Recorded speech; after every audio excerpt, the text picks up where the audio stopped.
en la gran mayoría de mis textos, hasta el momento de escribir Azote, la acción transcurría en el siglo XIX. ¿Por qué? Yo pienso que por una dificultad para tratar el presente, por mi historia personal, por el hecho de ser exiliado político, siempre tuve una relativa dificultad a observar, a dirigirme y a tomar como objeto el tiempo presente. Y entonces me proyecté al siglo XIX. ¿Por qué el XIX y no el XVIII? Porque el XIX es un siglo fundamental para Argentina, para la historia de la Argentina. Digamos que la Argentina moderna surge del siglo XIX. Entonces, en cierto modo, hablando del XIX era una forma que yo tenía de hablar del presente, de hablar de mi propia época. Y curiosamente surge esta novela Azote, que es una novela futurista. Pero desde entrada yo me la planteé en esos términos. ¿Por qué? Porque es cierto lo que contabas, esa anécdota, que el punto de partida fue un graffiti, un tag que yo veía. Yo vivo en Francia, resido en Francia, y cuando iba a mi trabajo en la universidad, cada día cuando tomaba el coche siempre veía ese tag Azote. Después empecé a verlos en distintos lugares de la ciudad, ¿no? Y después mis amigos y los que leyeron el libro me decían, ahora vemos Azote por todas partes. A veces me mandan correos electrónicos mis estudiantes para decirme, profesor, he visto un tag de Azote en tal lugar, este es nuevo, el dibujo es distinto. Ajá. Bueno, hasta comentan el dibujo. Me impactó la letra, como estaba escrito, y el hecho de que Azote tiene muchas significaciones. Entonces era como una forma de hacerme reflexionar sobre la palabra como materia. Es decir, la importancia que puede tener la representación estética para hacernos reflexionar sobre la realidad.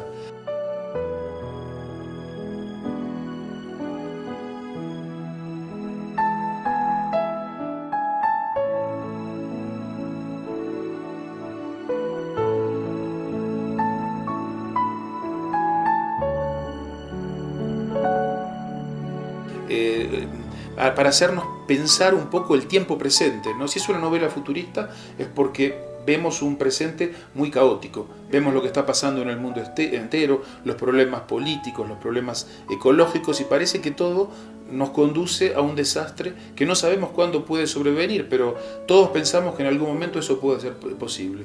Claro. Simplemente alguien aprieta un botón y se acabó todo, se acabó el mundo, ¿no? Entonces escribí esta novela, que es una novela catastrófica, y efectivamente toma como punto de partida la palabra, porque el protagonista ve un tag en la calle, y luego ese tag se transforma en una especie de símbolo de libertad.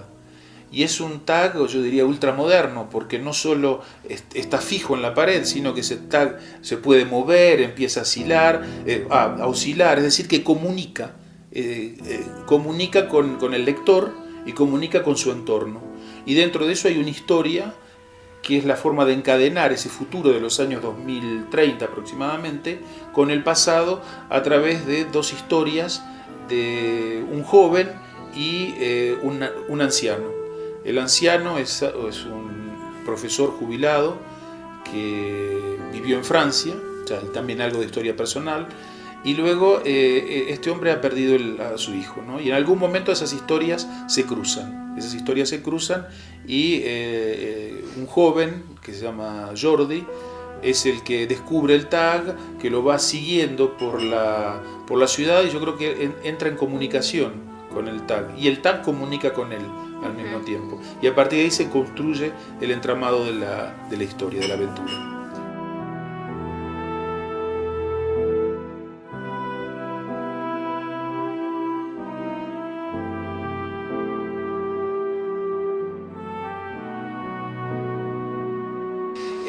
Por suerte no son un azote, digamos, yo diría son un incentivo a veces, un incentivo para poder pensar el mundo, para poder pensar nuestra propia realidad, y a veces para comprobar que yo creo que ahí está un poco, con tu pregunta, esto me permite volver sobre una idea, que es la importancia que yo le atribuyo a la representación estética y a la creación. Me parece que a veces la creación puede desempeñar ese papel de alertar conciencias. No te hablo de una literatura militante ni panfletaria, sino a veces plantear problemas que nos puedan hacer reflexionar sobre el futuro, sobre los fenómenos políticos, sobre los fenómenos sociales, económicos y sobre la ecología al mismo tiempo. La escritura de la novela significó al mismo tiempo imaginar situaciones de catástrofe. Porque las catástrofes se pueden manifestar de distinta manera y siempre son sorprendentes las catástrofes.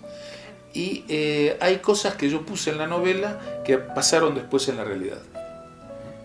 Lo cual me certifica, ¿no?, en lo que estoy diciendo, que existe esa relación entre la estética y el entorno y lo social.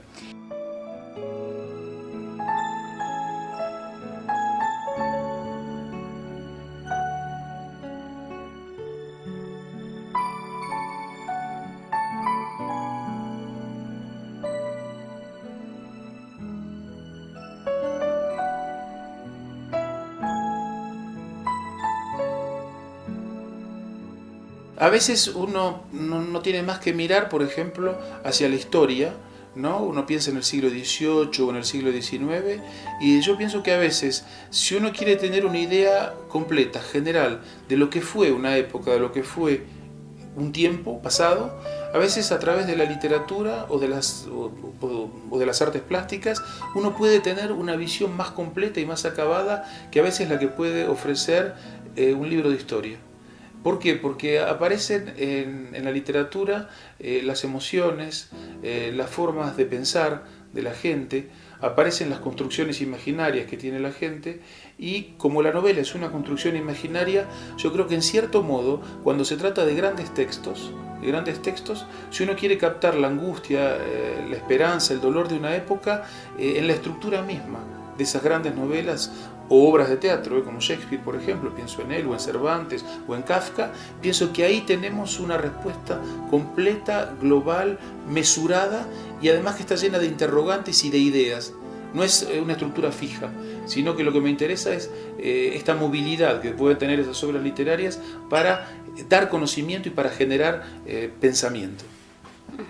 Creo que una de las cosas que trato, ¿no?, en la novela es mostrar, en primer lugar, una situación. Es un contexto general, es un contexto catastrófico, el mundo está dividido en un sector social marginado, en un sector social muy rico, que vive de una manera empática, es decir, en barriadas privadas, tienen inclusive cromosomas para reproducirse, es decir, evitan el contacto con el otro.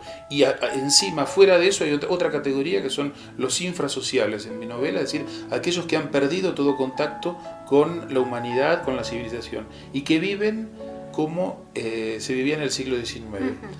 Mi idea es un poco decir que se insistió tanto en nuestros países acerca de qué modelo de país queríamos construir, qué modelo de sociedad, de nación, de Estado queríamos construir, todo esto en el siglo XIX y en el siglo XX, que se copiaron modelos extranjeros finalmente, y se terminó en una teoría que un argentino sistematizó: civilización o barbarie. La idea mía es mostrar que, a pesar de todos los esfuerzos de esos dirigentes, nunca se pudo llegar a un equilibrio, y que la barbarie finalmente está renaciendo en nuestra época, y que esa barbarie no es negativa como se lo puede pensar, sino que es un germen de imaginación, de creación y de propuestas libertarias. Después, yo diría también, la novela termina con una nota de optimismo. Yo Finalmente. creo que sí. Claro. Yo creo que la humanidad es ahí donde justamente se pueden reconocer los valores potenciales del ser humano, qué es lo que hay que potenciar en definitiva del ser humano, y que la esperanza existe a pesar de eso. Yo creo que a pesar de los gobiernos catastróficos, a pesar de políticas militaristas, siempre queda una luz de esperanza para la justicia, para la paz y para la libertad.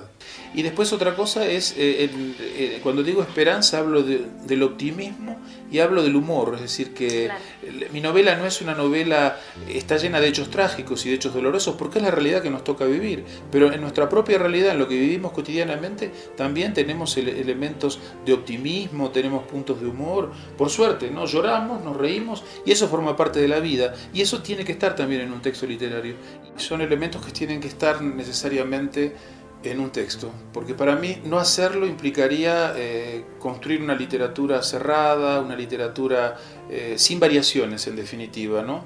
Y lo que a mí me interesa es justamente textos dinámicos, que hagan participar al lector, que el lector se angustie un poco, pero que se ría mucho también, y es un objetivo central, yo creo, en esta novela, ¿no? En Azote. El director de la colección, Alberto Vital, tiene una visión que es, valga la paradoja, muy vital de la literatura, es decir, que tiene una propuesta que sale de los cánones tradicionales que se nos están imponiendo a veces en el mercado. Muchas veces las editoriales españolas compran editoriales en todos los países de América Latina y generan políticas editoriales que poco tienen que ver con nuestra realidad. Entonces me parece que Terracota ha sabido comprender, captar esa realidad y generar propuestas alternativas, propuestas diferentes, a partir de la participación de escritores mexicanos y de otros países latinoamericanos, como en este caso es el mío. Es decir, que yo me siento plenamente identificado con este proyecto y realmente creo que hay que apoyarlo y que tiene que ir para adelante. Y no lo digo porque Terracota me ha publicado. Muchísimas gracias. Muchas gracias.